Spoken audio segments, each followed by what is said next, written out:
Graças a Deus por tudo, até aqui nos ajudou o Senhor e que o Senhor continue te dando força, ânimo, saúde, paz e disposição para continuar firme na caminhada.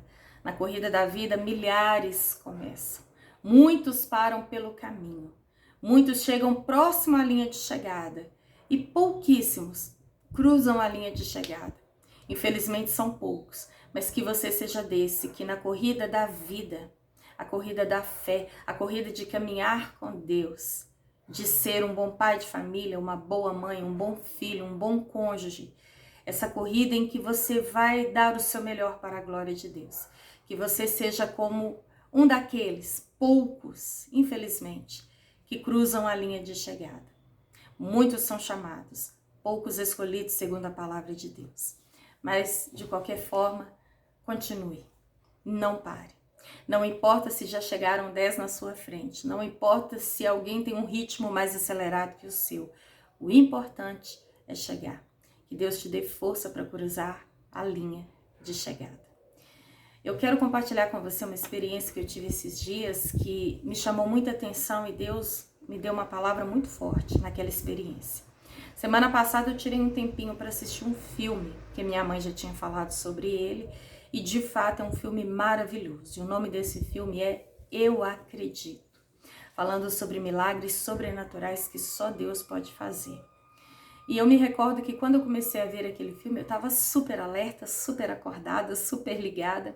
E depois de uns 10, 15 minutos me bateu um sono tão forte, tão pesado, que eu cochilei. E quando eu despertei, a sensação que eu tinha dormido 2 horas. E mais que depressa, peguei o controle remoto e voltei à cena que eu tinha perdido e retornei àquela aonde eu ainda estava acordada. Comecei a ver o filme novamente, super alerta. O sono bateu pesado de novo. 3ª vez, 4ª vez, 5ª vez. Por fim eu falei, opa, isso não tá normal. Isso não tá normal. E sabe o que veio na minha mente? Quando eu era viciada em pornografia, eu nunca cochilei vendo um filme pornô. Nunca. Você também que já viu, a gente não cochila vendo filme pornográfico. Pelo contrário, aquilo desperta. Aquilo traz o quê? Um estímulo. Aquilo traz o quê? Um aceleramento fora do comum. A pessoa que ama o seu time não cochila assistindo o jogo do Timão. A pessoa que talvez ela está planejando um crime, vamos colocar assim. É lógico que ela não vai cochilar planejando aquele crime. Uma pessoa que está ardendo de inveja, de ciúme, de ódio por alguém, ela não cochila na hora que ela alimenta esse sentimento maligno. A pessoa não cochila assistindo um filme de feitiçaria, um filme de ocultismo. A pessoa não cochila fazendo algo ilícito. A pessoa não cochila na hora que ela está traindo a esposa ou o marido com outro. Ela não cochila na hora do sexo imoral e ilícito. Não cochila na hora daquele momento. Sabe o que Deus trouxe no meu coração? Que na hora que a pessoa precisa ter sobriedade para entender as coisas de Deus, como ler a Bíblia, como orar, como tirar um tempo para ir cultuar o Senhor, bate um sono, bate um desânimo, bate um peso, um cansaço sobrenatural. Acordar cedo domingo para ir para a igreja de jeito nenhum. Nossa, dá sono só de pensar. Mas acordar cedo para fazer as coisas do interesse dela, ela tem força.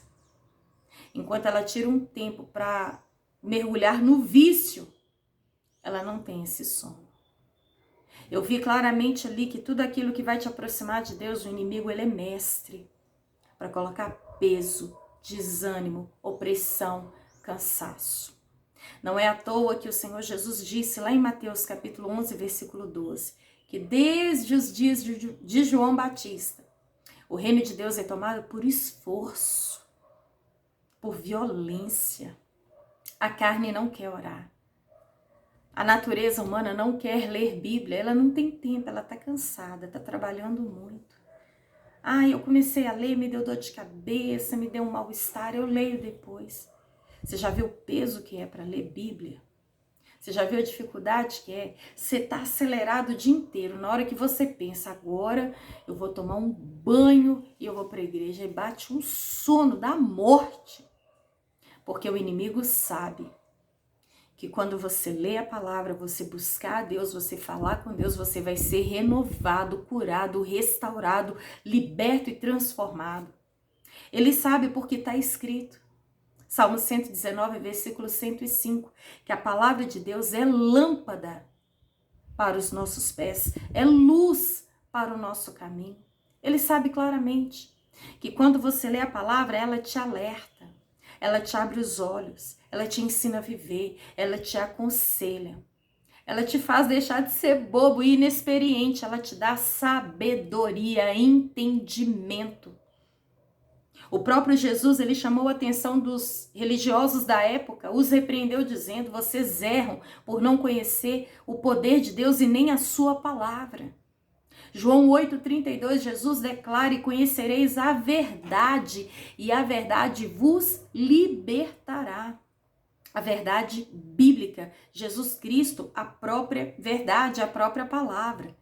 No livro de João, capítulo 1, ele declara claramente que ele é o verbo, ele é a palavra.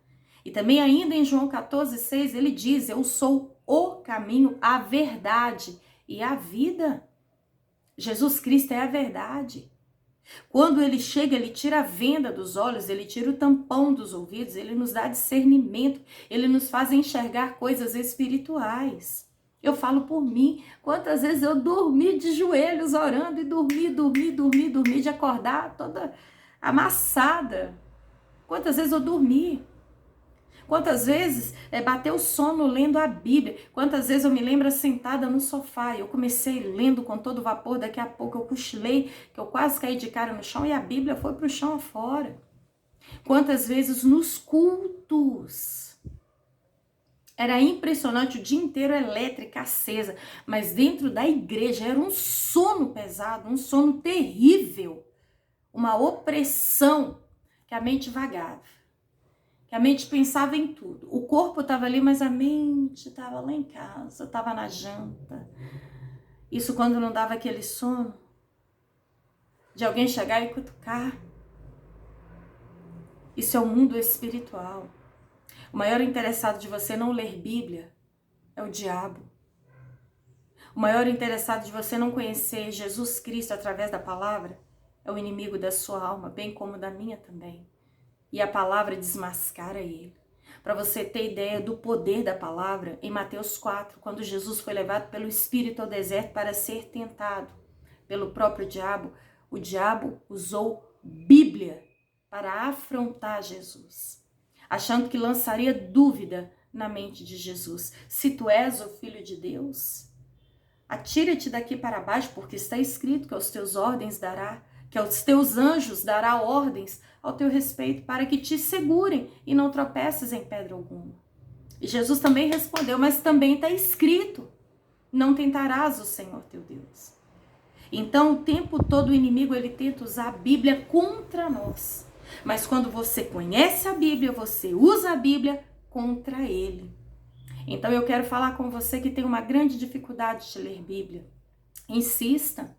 Bateu o sono, lava o rosto, ora, fala com Deus: Deus me ajuda, Deus, eu quero conhecer a tua palavra, Deus, eu quero mergulhar mais fundo.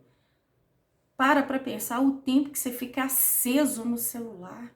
Quantas horas você consegue assistir uma série de filmes, de jogos? Quantas coisas você consegue fazer e no final você está elétrico e não ganhou nada, não acrescentou nada de bom na sua vida. Mas quando você tirar tempo para a palavra de Deus, a sua mente vai ser renovada, restaurada. A sua fé vai ser despertada, porque está escrito que a fé vem de que forma? Ouvindo a palavra de Deus. O diabo não é bobo. Ele sabe que quando você conhecer a palavra, ninguém mais vai te fazer de bobo e nem te passar para trás. Ninguém vai te enganar. Eu, algum tempo atrás, eu era boba, mas boba de conforto. O que os outros falavam, eu acreditava. O que os outros mandavam, eu fazia para agradar as pessoas. Hoje, eu leio a palavra. E pode ser uma proposta de emprego, eu vou para a palavra. Pode ser um convite até mesmo para pregar, eu vou para a palavra. Eu busco a orientação da palavra. Quando as suas decisões forem pautadas na palavra, você vai viver em segurança, seus pés serão firmes, andarás em terreno seguro e não escorregadio. Certa vez, João, ele descreveu ali no capítulo 6 do livro escrito por ele, inspirado por Deus. Quando Jesus ele começou a ministrar que ele era o pão da vida, o pão que desceu do céu, e aquele que come dessa carne, aquele que bebe do seu sangue, aquele que tem uma intimidade extrema, uma profundidade nele, e ele, nessa pessoa, ele tem a vida eterna, e ainda que esteja morto, viverá. E ali o Senhor começa a falar dessa vida abundante que ele já preparou para aqueles que nele creem. E muitos começaram a ir embora, dizendo que era dura aquela palavra, porque eles não entendiam as coisas espirituais. Quando você lê a Bíblia, você passa a entender coisas espirituais. Deus te levará a lugares que você verá coisas que ninguém estará vendo. Você entenderá coisas que ninguém estará entendendo, mas a palavra, ela vai te guiar, ela vai te instruir, ela vai te orientar. E naquele tempo em que Jesus fazia essa pregação, quando a maioria foi embora, e apenas os seus discípulos ficaram, e Jesus disse para eles: vocês também não irão com os outros? E Pedro então respondeu: Senhor, para quem nós iremos, se só o Senhor tem palavras de vida eterna?